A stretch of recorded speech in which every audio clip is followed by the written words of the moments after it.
Hello anime fans and welcome to the Right Stuf Anime Podcast. Today is May 9th, 2019, and we're coming to you from our corporate headquarters located in Grimes, Iowa.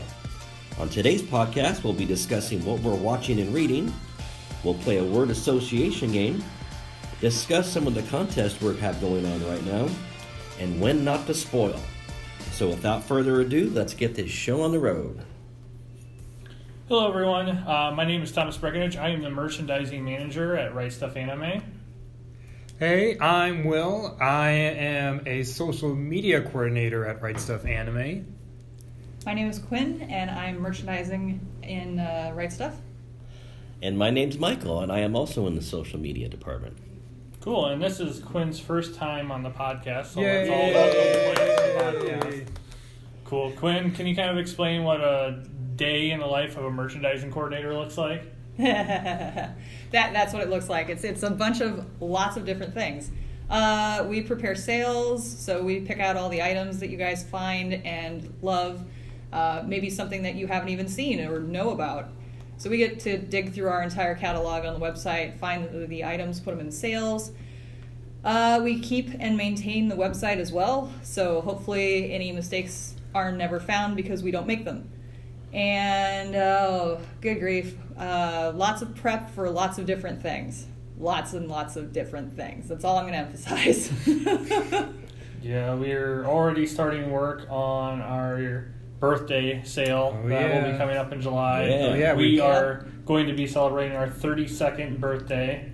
So we're gonna we're doing a special theme for our 32nd birthday. We won't tell you what it is, but about June or July you'll find out. Teasers. Yes, it is a cool theme. I am a big fan of it. Based on what the theme is, it is something that was a big part of my life when I was younger. So, one of the things we were kind of talking about this week too is we all know you guys out there are fans of the industry, buy lots of stuff, Blu-rays, figures, all that kind of stuff. And we were kind of getting to talk about our purchasing history, kind of what we do. I mean, we're lucky enough here where when we get to put in an order, it gets brought to our desk so we get immediate satisfaction. So a lot of us here do tend to get most of our orders delivered right to our desk. So Quinn, I don't know if you want to talk about kind of how your ordering habits or what you kind of tend to buy the most of. Are you a manga fan? Are you an anime fan? Well, my ordering habits, if I didn't prepare, would make me broke. I also like to call it job security. I recycle my paycheck. I'll just put it that way. Majority of stuff that I end up buying usually is manga.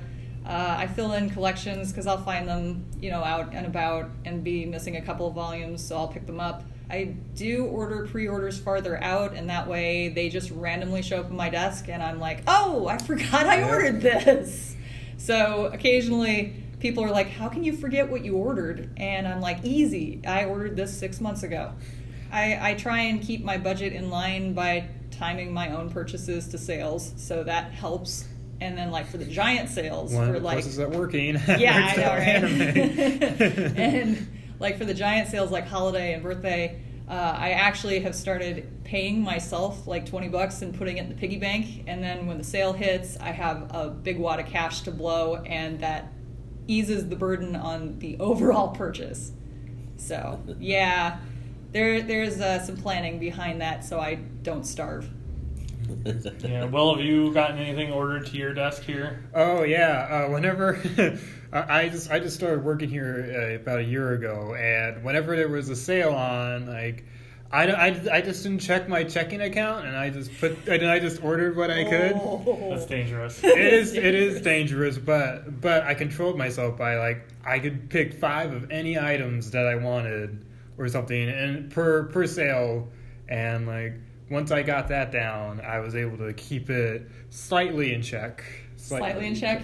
Yeah. So price point didn't matter on those 5 picks on items? Yeah, I mean, some of the sales were really good. So it's Clannad was almost 50% or 40% off last winter, I think, was it? Well, if I can't get it now, then I'll never be able to afford it. So it's True. So I might as well get it when I can. Yep. Yeah, future you will just be a little less be more broke. Yeah, but it'll be worth it because I got my anime. Yeah. How about you, Michael? Do you get things? Not too often. I've been here just about 7 years, and when I first started, I was getting things like Speed Racer, and we've got the complete live-action Ultraman collection. At one time we had that. I got those in. Now it's just a random figure every now and then. I think a couple months back I got that Shiro cat version, little palm-held figure I've got on my desk. Yeah, but I tend to keep my money closer to my vest, so I would like to spend a lot more, but there's a lot of things going on right now, so I'm trying to keep it to a minimum. But I also enjoy getting things delivered to my desk. Were you one of those people that bought that huge Speed Racer head collector's edition? No, I actually thought that was kind of creepy. As much as I love the series and I love that they put that out, I could not bring myself to spend that much money on it. But I would love to eventually someday own all the episodes. Because they had the discs. They had popped out of the back of the guy's head. And it talked, too. It talked? It talks, Yep. I guess for me, I am lucky enough to have a partner in crime. My wife handles buying all the manga, and I handle buying all the anime. So that's kind of been easy. She was a huge manga fan before I met her, and that has just gotten worse since we've gotten married. Because now she also gets some of the things that I was really into. She got into Berserk after I kind of introduced her to that. And a lot of long-running series. I remember picking up all the hardcovers of the Gundam The Origins. Those books were really beautiful, and I like things that kind of go into the history. So I've been getting a lot of the hardcovers of the Devilman, the Captain Harlocks, that awesome space battleship Yamato hardcover that Seven Seas just released. Those books just look awesome on a shelf. But yeah, I mostly purchase anime. I even go as crazy as getting stuff imported from Japan. My last import was I got the Devilman Crybaby Blu-ray set from Japan just because I don't know if that's ever coming out because Netflix stuff is very weird. And it's just something I would like to physically own. I hope they eventually do a vinyl of the soundtrack to that show because the music to that was incredible. And then figure-wise, I may get maybe 1 or 2 figures a year. I'm not... We don't have much room in our house with all the other stuff that we have, so we have to kind of be careful on our figures. But I usually, now that working here, having an office, I have lots of room to put figures, so that's kind of alleviated some of the problems. But yeah, I always know when it's the birthday and the Christmas sale here because I'm getting 3 or 4 boxes to my desk of just stuff because I tend to buy everything in one shot and then call it good. I don't do a lot of small orders. I do everything in one big bulk and try to just take over a certain period of time and make sure I get what I'm looking forward to. So it's always great surprises to get stuff to my desk because I forget I ordered that, and there's always the usual order something. They need to print some more, so it gets delayed a couple months, and then surprise, it's here 3 months later, and then we get it. So for those of you who sometimes suffer from wondering where something is, we suffer the same thing. I know Discotech just got done moving warehouses, so I just recently finally got my copy of Devilman OVA that I ordered back in December, so it's a happy surprise. Yeah. One other thing, you said you ordered in bulk. That I also find as a good deterrent to buying more things because it makes me feel really broke. And then I'm I can't spend anything for a good couple weeks. Yeah. And then I slowly forget. Mm-hmm. And then having other hobbies, which for some reason I do have other hobbies too. What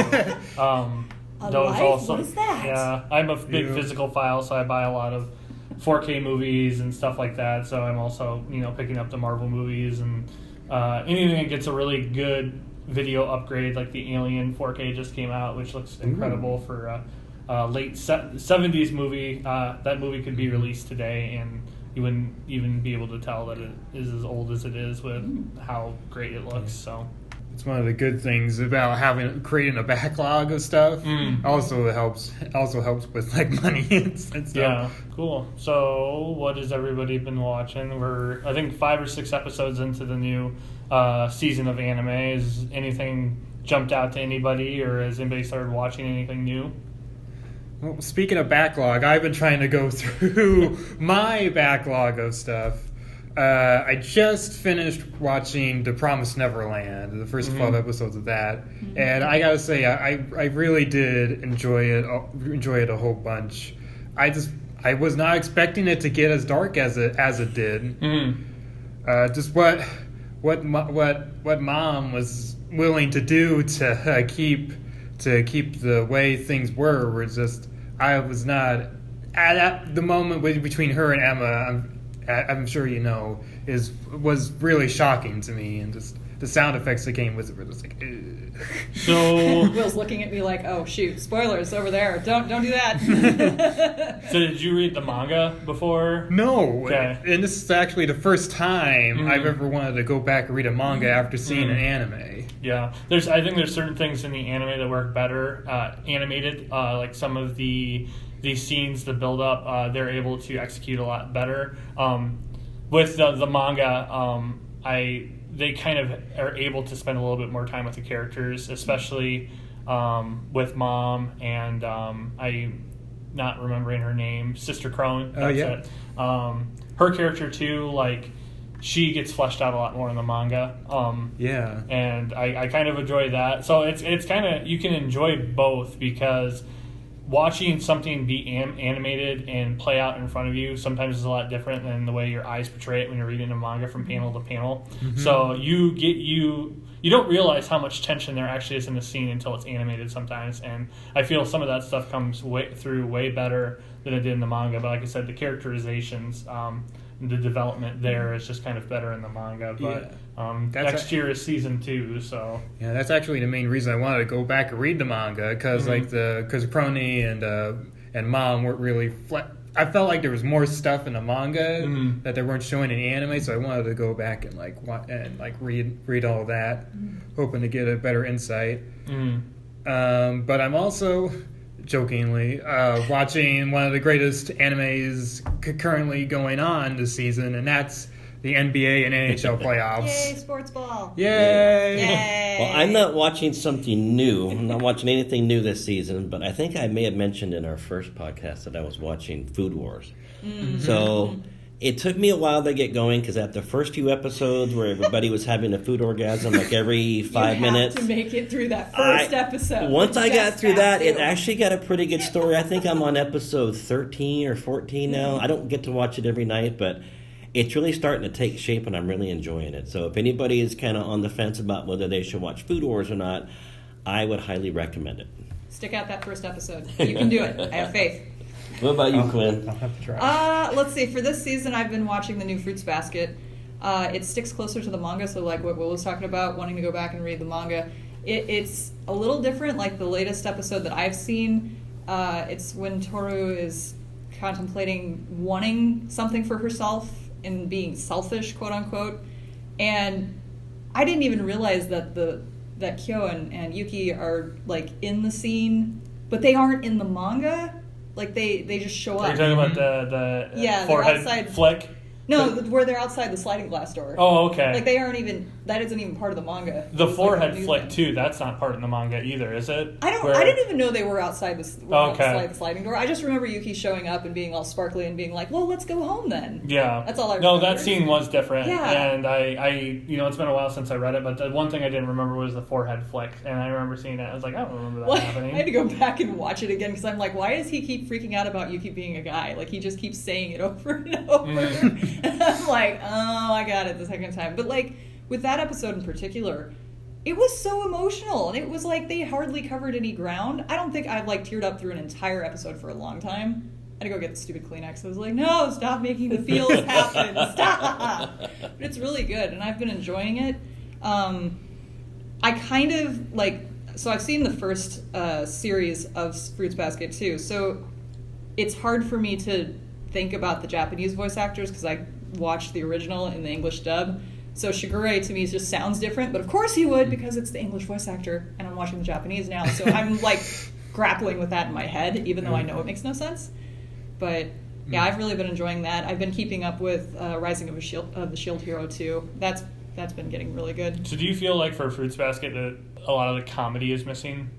because that has been so. My example of it is the scene with Toru where like they just wake up and then like she had cleaned that room. And in the manga, they had that whole thing of her like tackling that room, and it's super funny. But it almost seems like they're really focusing on like the emotional aspects, and they're taking out some of the comedy that made the manga like really funny.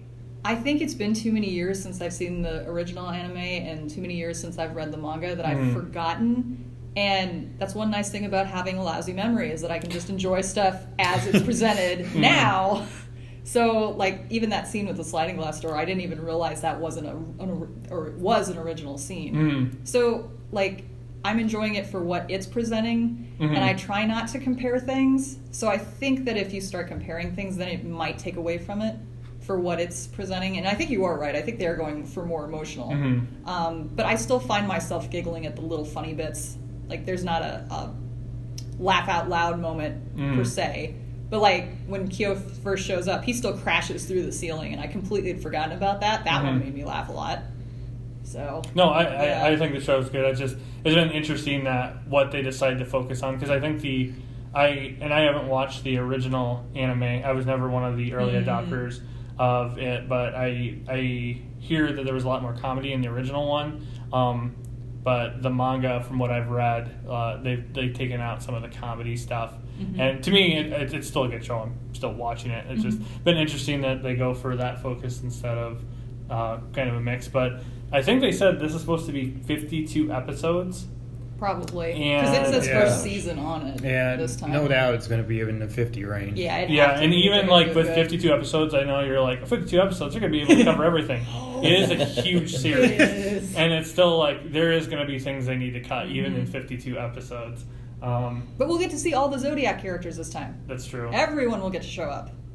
I've still been watching the same stuff. I'm still watching the best anime this season and last season, which is Dororo. Self-proclaimed. That show, God, it's so damn good. I want to see this. Amazon. Yep. Amazon. Why? Amazon Prime. Elitists. No, I haven't seen the latest 2 episodes. I'm a little behind. I did read a snippet that one of the reviewers, I think an Anime News Network, said we're starting to see Hyakkimaru through the eyes of Dororo now, like him as a person, and that focus is kind of starting to show in the show. The show is just it's just so brilliant. It's the perfect example of taking a source material of something that is very old and it may not have been perfect and turning it into something that is just so much more. And then I don't know if I said this last podcast or not, but one of the people writing it and working on it is one of the people that brought JoJo's Bizarre Adventure to anime form and like made it what it's supposed to be. So she just has a really, really good sense of like taking a basic story and just fleshing it out. Like going back and reading Dororo now, it's just like I very rarely am I just like source material is not that great, but and I know it's made by like the god of manga, like Tezuka, but like this anime is just so and it was much done better. at a different time too. So like the stylistic and the pacing is going to seem really slow to what we're used to now. Yeah, I find that a lot of like manga from that period seem to be either short on page count or short on like production time. Yep. Yeah. And then Attack on Titan's back, 2 episodes in. It's at all the, how do I put it in the best way possible? It's back to the meat, I guess, people that they like. It's to the fighting. It's to the military tactics. I think it's the thing that made people really fall in love with it. Last season was very much a lot of discussion and politics and people who were looking for, that action and things building up. That wasn't there very much. It is back now. They're reclaiming the wall that they lost when Eren was younger and lost his mother. So there's a lot of flashbacks to, him remembering his mother, him fighting by the area where his mother was killed, introductions of new Titans, introductions of new ideas, and this season you get to find out what's in the basement. So yay! Finally. Been waiting a long time. Yeah, and for those of you who are reading the manga, I think I get it on Crunchyroll. They simulcast all the new chapters, and it's reaching a conclusion right now. And the story has gone in a direction I never thought it would, and it is actually, I think it's actually really good for the series. So it'll be interesting to see how it ends. But yeah, Attack on Titan's back on Sundays, so start watching that. Is anybody watching Demon Slayer too? Yes, I am. Yeah. I watch anything that UFO Table does, even if it's like I wasn't a big fan of Tales, but it's beautiful to look at. I hope they don't get in any trouble. They got in trouble for tax evasion. Oh yeah, I saw the news. They owe a lot of money. Yeah, so it's like no. Hopefully they don't close. Yeah, they do a great job. I love watching that stuff. Watching the animation of him using the sword techniques as water, is just absolutely beautiful to finally see animated. You can see it on the manga pages, and it's kind of cool how they show it. But actually seeing it done in animation form is pretty incredible. And to me, it seems like really authentic too. Like it's kind of like more visual for him. Because I was so afraid it was just going to turn to another special move, via Naruto or something. Yeah. I've really enjoyed it, and the animation on the fight scenes has been really high quality in my opinion. And this is not a long. The manga series is pretty close to ending. I think there's probably only a couple volumes left. It's reaching its conclusion. So this is very much a shonen title. It's not going to overstay its welcome. Yeah. And because at first I was just like, how is UFO Table going to do a shonen series? It's going to be like 300 episodes long. And then like I started catching up with the manga, and I'm like, oh, this is not going to be 300 episodes at all. So it's very much in their wheelhouse of being able to complete it. It's not going to be something that goes on forever. So it's really good. Yeah, it's been one of the better ones. There's been a lot of really good stuff this season. It's kind of annoying. But, not enough time. And then with the exclusivity too, it's like One Punch Man, Hulu, Dororo, Amazon. It's like it gets kind of annoying and expensive to have to pay for all these services. I mean, luckily enough, I have friends, and each one of us pays for a service, and we all kind of share with each other. So that kind of makes it a little bit easier. A reason to get out and make friends. That's true. Yes. Silence. What? I'm not implying anything. I don't have time for friends. I have no time for friends. So we got a game for you. Yay! Well, do you want to explain how the game works? Okay, so this is going to be just a pretty simple word association game. So I'm going to say a word, and then a rapid fire succession. Each person is going to say the first anime that comes into their head. Okay. So it's pretty simple, just a nice way for people to get to know everybody. Nice team exercise. Okay. I hope I can complete this. I should be pretty easy. Okay. So let's see. The first phrase. Yeah, who are you asking this to? Sorry. First, I'm going to ask Quinn, and then it'll go to Thomas, and then it'll go to Michael. Cool. Okay. And then I can ask you too. Okay. At the end, so you all get a turn. All right. The first one. Throwback Thursday. Slayers. Wolf's Rain. Speed Racer. Nice. Yowie. I hear the sunspot. No. It's not something I really partake in. Candy colored paradox. There's another one. Okay, cool. Yes. Citrus. That's Yuri. I knew I'd get it wrong. Junjo Romanica. There you go. Okay. There we go. I lied, Banana Fish. There we go. go. Yeah. It's like I even purchased the figures for that. Cream of the crop stuff. Third, Baka. I don't think I should say what I first thought of. Way too screamy, enthusiastic girls. Baka desu yo. Anyway, yeah, I got nothing. I have no idea. Melancholy of Haruhi Suzumiya. How about that? Baka and Test. There we go. Okay. When I hear that, I think of a lot of memes that are going around right now where the guy's slapping the hood of the car saying this thing's got a lot of good stuff in it. And Baka Baka's all over the place. one more. Studio Ghibli. Totoro. The Cat Returns.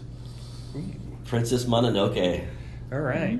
Cat Returns. I wasn't expecting that would be the first one. I love that one when I saw it. That was really Yeah, good. I have weird taste. I'm on the other side of the fence on that. I mean, I would have just said My Neighbor's the Yamadas just to be like. Well, I also like Porco Rosso a lot too, so I like a lot of his more different stuff, I guess. Yeah, and well, then I'm surprised you didn't mention. I also like the offbeat ones, but I loved The Wind Rises. And I know a lot of people don't even mention that when they mention like Studio Ghibli titles. Yeah, I don't know why, but I'm more of a Ishio Takahata fan, so I guess I should have just said one of those because almost any of his stuff has been good. I mean, Grave of the Fireflies, you watch once, you never want to watch again. Yeah. It's beautiful, but it's very tragic, and even his last film, I think it was Princess Kaguya, was absolutely beautiful. And then Pompoko, I think, is pretty hilarious. So I've always preferred his stuff over Miyazaki.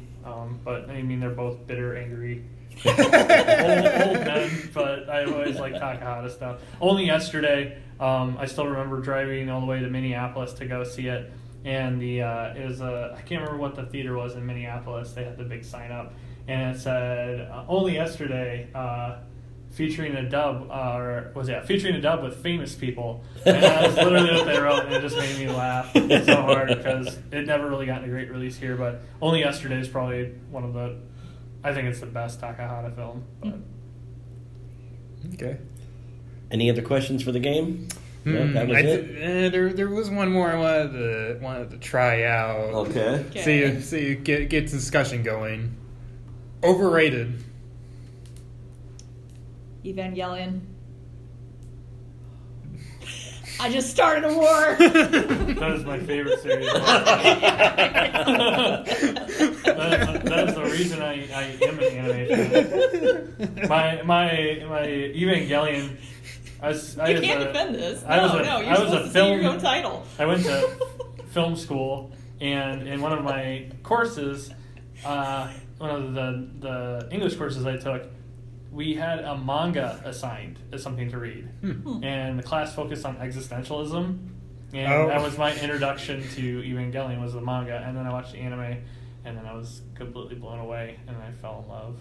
But my overrated one is Dragon Ball. Sorry. Dragon Ball Z, to be specific. Dragon Ball is actually a lot of fun. Dragon Ball Z gets to be extremely repetitive, I feel. But, like, Dragon Ball is actually a lot of fun. It's got a lot of that, Dr. Slump comedy and stuff, like hijinks and like shenanigans and stuff like that, and I like that way more than I like the screaming and I prefer the adventure fighting. feels of Dragon Ball than the static of Dragon Ball Z. Yeah. And all the villains seem the same. Like, I stopped at the Boo Saga because I was like, wait, this is just a pink puffy version of Cell. Anyway. I know I'm going to get a lot of haters for this, but I'm going to say overrated. For me personally, it would be Sword Art Online. I loved the first season, but ever since then, all the different variations and arcs, they've completely lost me. I don't even follow it anymore. So. I agree with you on that one. Yeah, I did like the third season, which a lot of people didn't. That's the machine gun world one. I don't even know. The Gun Gale? Gun Gale Online. I actually liked that one. What about you, Will? Well, just to be clear, overrated does not mean I think it's bad. In fact, I actually like the show. But I'd have to say Gurren Lagann. Only because the first 7 or 8 episodes, they exist, guys. They still exist, and you have to get through them to get to the good stuff. It was well animated and silly fun and strangely inspirational, but like one of the best mecha or just in general best anime of all time. Not really. It's not even like it's not even like the best Gainax like movie or TV show that they've made. It's still good, but it's not like a 5 out of 5, if you know what I mean. I like Kill la Kill. Oh yeah, Kill la Kill, like they're all fun, but like I expect I want like more out of I get more out of like other anime. Like I got a lot more out of like compared to Gainax. Like I got a lot more out of like Fooly Cooly. Like that's one of my favorite anime of all time. But like it's just different strokes for different folks, I guess. Yeah. Yeah. I like more story than just give me cool animation and action. I'm like, I need depth, guys. Depth. There's tons of that in Evangelion. No, that's why we're all there's people clapping with chairs, and I'm like, what is going on? Oh. What happened to my giant mech show? That no, show, no. to me, that show spoke so much to like what it is to have depression and stuff like that. Like that last scene was just pretty. See, it lost me because I was like, what is going on? Yeah. So yeah, it strays away from the giant mech fighting and goes into like the deep emotional stuff, and then we get the if it had started out that way, it would have been fine. It switched on me. And Hideki Anno, like the creator or the director of it too, like he went through like a period of being suicidal too, and that kind of comes through in the show. And then if you see Death and Rebirth, and then the end of Evangelion, it's like, oh dear God, like it's I'm super excited that Netflix is going to have that in HD, and I'm really excited to see what the discourse is going to be on it now that people are going to be able to rewatch it, and not to mention a whole new generation of people, of anime fans, are going to watch it. And I'm super excited to see what their reaction is going to be to it, because it's myself included. I have waited ages. When I first heard about it, I was like, oh, cool. Well, it's not on any streaming sites. Oh, okay. Well, maybe it's on DVD. The DVDs cost like $100. Okay, maybe it'll be on Blu-ray. 10 years later, it's still not there. I could have loaned this to you like a year ago. I have it. What? I own the DVDs because that's how I watched it first. And then I'm looking at it going, you ain't my money.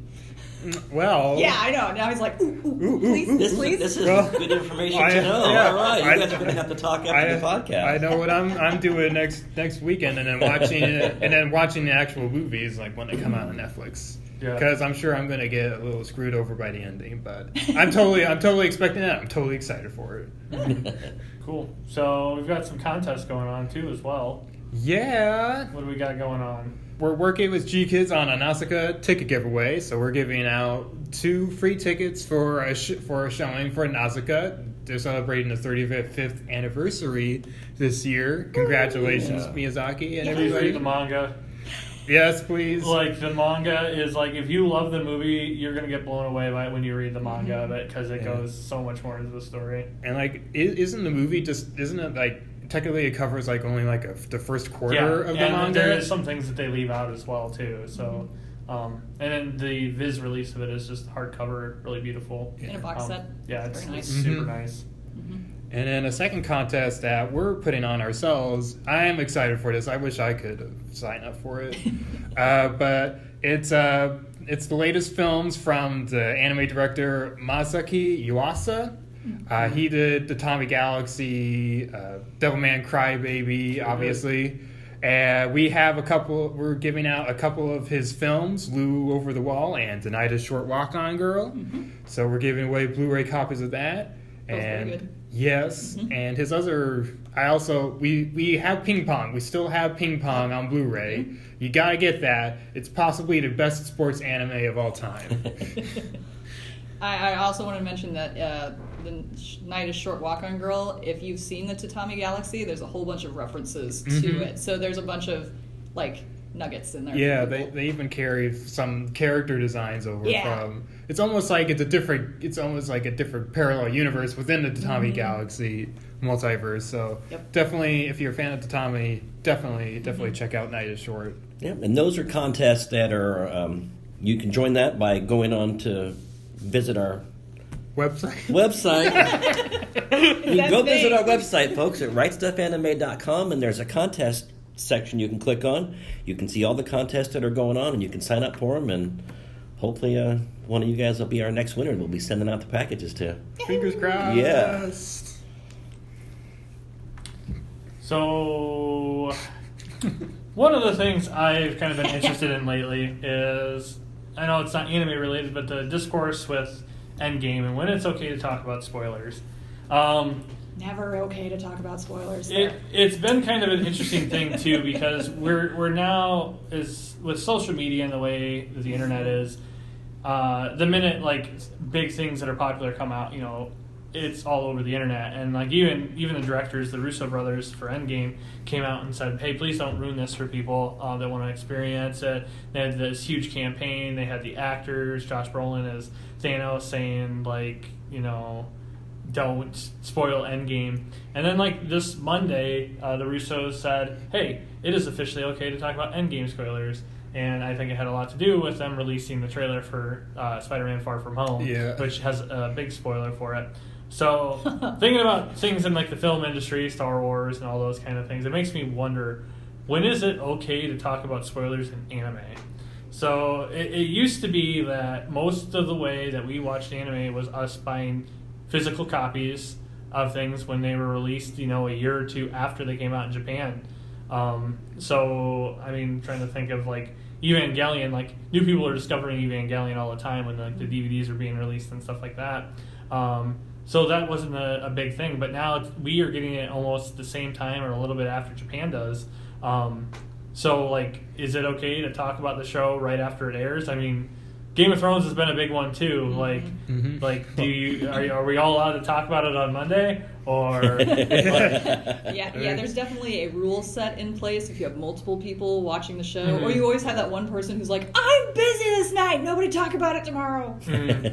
Yeah, so it's just an interesting topic for me. I personally think it's okay to talk about a show after it's completed airing. So while it's going on, I try to stay away from saying anything about the show until it's over. I know there's always the cases where people miss a couple episodes, or people like to marathon the whole thing in one go, which some shows work way better if you watch it in one sitting. Than watching it week to week. But my big thing is I usually tend to talk about shows after they've gotten done airing. How does everybody else kind of go about that process? I mean, it's been a month and I've had to tiptoe around to Promised Neverland spoilers for the sake of Quinn who hasn't seen the show yet. I appreciate that. It's on my queue. I'll watch it. Promise. It's hard when you work in a place where people watch anime and everyone wants to talk about their favorite show. And I think the best thing is just to keep people up to date on where you're at, if you're watching it, if you're not, and hopefully they remember. I'm not referencing a certain incident ever at all. No, not at all. Nothing related to the Rise of the Shield Hero. That Promised Neverland. It's dangerous. It's a minefield here, guys. Well, we also have online, especially on Reddit, we have manga fans of the manga too. Yep. And they can be a little unforgiving sometimes and be like, well, if you like that episode, wait till you see what happens to so-and-so. And then it's like, why would you even say that? Like, not everybody who, watches the show reads the manga. Yeah. I tend to read a lot of the stuff that I like a lot, but like, I try not to, talk too much about that unless somebody is interested in like wanting to know what happens. Like, but I don't know. I personally don't like to be spoiled. That's why I really like it sometimes when the anime is an original. Because it's like, well, nobody knows what's going to happen. Exactly. Carol and Tuesday, which hasn't come out yet. I think it's going to be on Netflix in June. Will be one where it's an original Shinichi no Watanabe, so you don't really know what's going to happen.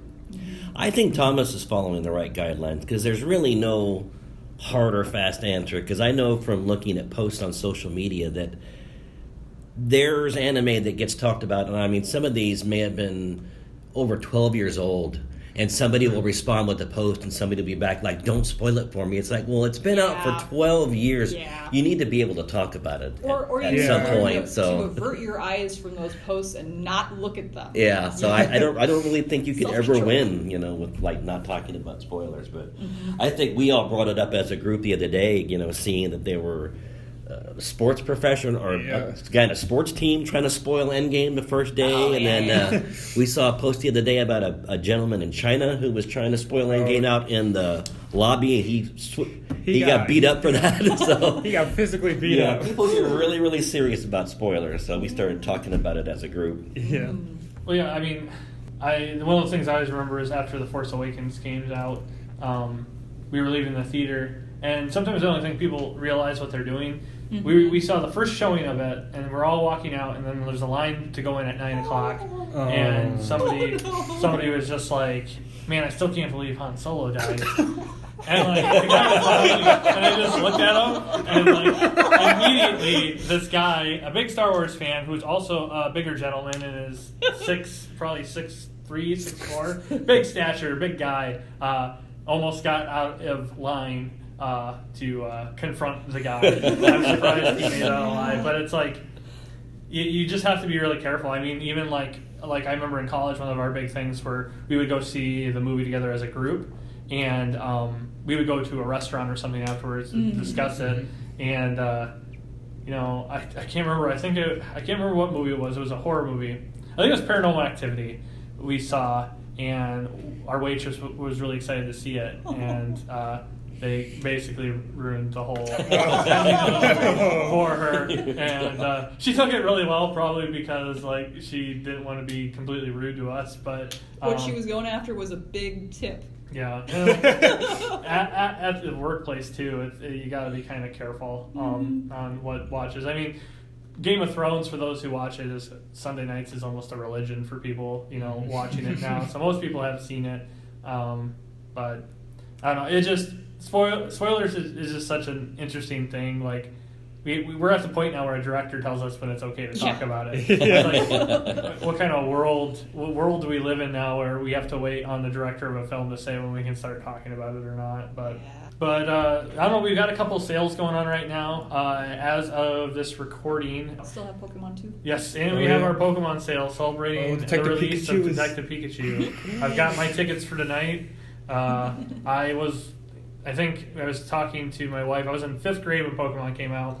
Wow. So I still remember getting red and blue and playing the hell out of it. So I'm excited. I've always kind of still been a Pokemon fan. I don't know much about the world of it now. There's been like 8 generations of Pokemon, and good God, but they have overpopulation problems. That's what I say. Yeah, there was a funny article that came out this week too that said the people who have played Pokemon, I don't know how they would test this, but their brain, they tested their brain activity, and they found that the people who have played Pokemon have like a certain thing going on in their mind that helps them remember all the different names of all these Pokemon and regions and stuff like that. And like if I remember it, it was like I remember kids in my elementary school that didn't know their times tables, but they could tell you all 151 Pokemon. And it's just crazy how the brain works and stuff like that too. But that was a fascinating article. Yeah, it's at the same time I'm like, oh, this is what we're spending our tax dollars on. Yeah, people's brains after they've played Pokemon for years, but somebody's thesis somewhere. But we still got the Pokemon sale going on, and Detective Pikachu comes out, so yeah. Cool. Yeah, well, if there's a lesson to be taken from this podcast, be more confident and be more cautious when you give spoilers. Think about what you're saying or shouldn't say, or just always not say anything about anything you love. Yep. Or just say spoiler alert. Yeah. And then people can close their ears. Very true. Michael, do you want to carry us out? All right. Well, thanks for listening this week, folks. We really appreciate it. The views and opinions expressed in this podcast are those of the participants and do not necessarily reflect the official policy or position of Right Stuf Anime. All right. Thanks for listening. Thank you. See you. Bye.